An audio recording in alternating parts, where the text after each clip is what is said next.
ایران کے بادشاہ نے اپنے بیٹے کو پڑھانے کے لیے ایک استاد صاحب کا بندوبست کیا۔ استاد صاحب کو کہا کہ میرے بچے کو دین پڑھائیے، میں چاہتا ہوں کل اس نے انعام حکومت کو سنبھالنا ہے تو یہ دین سے آگاہ ہو جائے، اس کو کچھ سکھائیے، پڑھائیے۔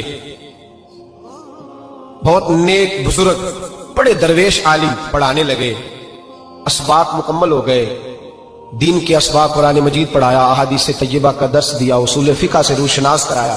جب بچے نے مکمل تعلیم حاصل کر لی اور آمین ہو گئی، دستار ہو گئی، فارغ ہو گئے، تو پھر ایک دن استاد صاحب نے کہا بیٹے کل تم نے ضرور آنا ہے، کچھ بات کرنی ہے۔ شہزادہ گیا ملنے استاد صاحب سے، استاد صاحب نے کنڈی لگا لی، ہاتھ میں درہ پکڑ لیا، مار مار کے پورے وجود کو زخمی کر دیا، کوئی غلطی نہیں، کوئی بات نہیں، مارا۔ اب بچہ آیا آ کے بادشاہ سلامت سے کہا کہ ابا جی سمجھ نہیں آئی، بڑا مارا ہے استاد۔ تو سیانے تھے نا بادشاہ، یہاں تو قاری صاحب روز کٹہرے میں کھڑے ہوتے ہیں، مولوی صاحب آپ نے میرے بچے کو کیوں مارا ہے؟ آپ 8,000 کے مولوی ہیں، میرا کئی کروڑ کا بچہ ہے، سویرے بدل لیں گے، خبردار آپ نے بچے کو ہاتھ لگایا، اپنی حیثیت میں رہے معاذ۔ جو قومیں استادوں کو کٹہروں میں کھڑا کرتی ہیں وہ ترقی نہیں کر پاتی، جو استادوں کو کٹہروں میں روز کھڑا کرتے ہیں۔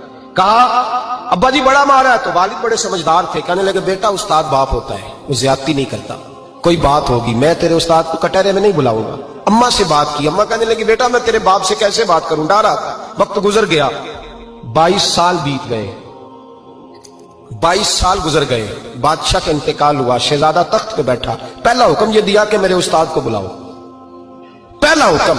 استاد جی بوڑھے ہو گئے تھے، چھڑی کے اوپر ٹیک لگا کے آئے اور بھمیں سفید ہو کے جھک گئی تھیں، یوں آنکھ کھول کے بڑی مشکل سے دیکھا، کہنے لگے شہزادے حکم ہو۔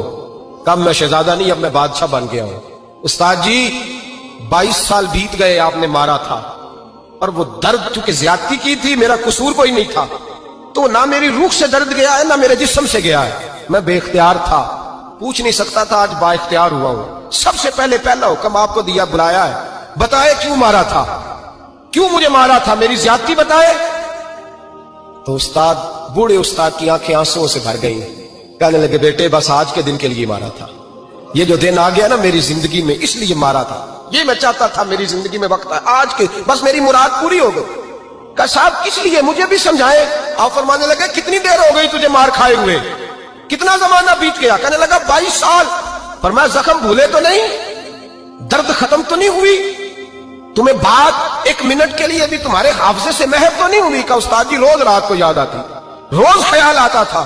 استاد کہنے لگے بھائی تو بے اختیار تھا، پوچھ نہیں سکا، 22 سال تجھے یاد رہا، مجھے پتا تھا تو ایک دن حکمران بنے گا، میں نے تجھے اس لیے مارا تھا کہ بیٹے یاد رکھنا کسی پہ ظلم نہ کرنا، اگر تجھے 22 سال تک یاد رہا ہے تو جس پر تو ظلم کرے گا اسے بھی قیامت تک یاد رہے گا، اور یہ یاد رکھنا تو آج با اختیار ہوا تو تو نے مجھے بلا لیا ہے، قیامت کے دن غریب با اختیار ہو جائیں گے، مظلوم با اختیار ہو جائیں گے، وہ با اختیار ہوں گے باللہ الواحد القہار، رب کریم کی بارگاہ کے اندر ان کا اختیار ہوگا، اکیلے اللہ کی حکمرانی ہوگی، پھر وہ بلائیں گے بڑے بڑے کج کلا، دنیا میں جن کی پگڑیاں اونچی تھیں وہ سر جھکائے کھڑے ہوں گے، دنیا میں جو ڈکٹیٹر بنتے تھے ان کی پشتیں لال ہوں گی، ان کو غدار لکھا جائے گا، قیامت تک نہیں بھولے گا۔